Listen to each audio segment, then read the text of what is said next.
Ayer nós visita o Instituto Correccional de Aruba, caminho nós há rondleiding de management team atual, mirando que tem diferentes renovações a tomar lugar. Centro de motivação a bordo renovar e tem plano agora aqui para parte aqui vai bordo usar back. Consequentemente, tem outra renovação também vai tomar lugar para dentro de Kia, para de forma a curto prazo nós cria 20 cubos extra de cel, caminho nós por percorrer para ser a gente mirando a escassidade de capacidade de detenção que tem atualmente. Para disso aí também, junto com o time de manejo, nós elaborar amplo o processo e o projeto para chegar a instituto correccional novo. Tá assim que 12 semanas passadas acaba, nós entregar folha do cheio aqui na Holanda e agora que nós estamos em espera de contexto de Holanda para nós por iniciar o processo de junto com nós também logrando financiamento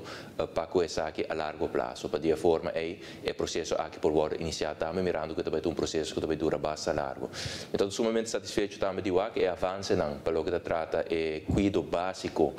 forensico. Maneira de conhecer, tem diferentes colaborações bilateral com a Holanda, aborda a temática aqui, mas também dentro do quadro de justicial vier partijen overleg e cuidado forensico com os mestres brinda na detenido, na jovem, mais e mais está importante. Sabe que agora o princípio de land também tem rapport na maneira rapport de CPT e por motivo é nós tem colaboração assim com a base de projeto piloto, nós também percorrer para brindar e cuido aqui agora de uma maneira duradoura também, na tour esta que tem mestre de aqui. Agora que a renovação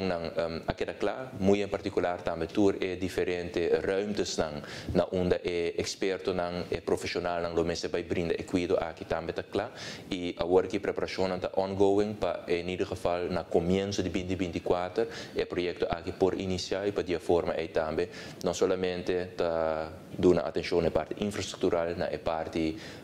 de personal mirando que a organização que claro pero agora que também nós vai enfocar hopi a parte de cuidado como país nós mesmo brinda na esta que será para de forma aí de conteúdo real na parte de ressocialização e reintegração.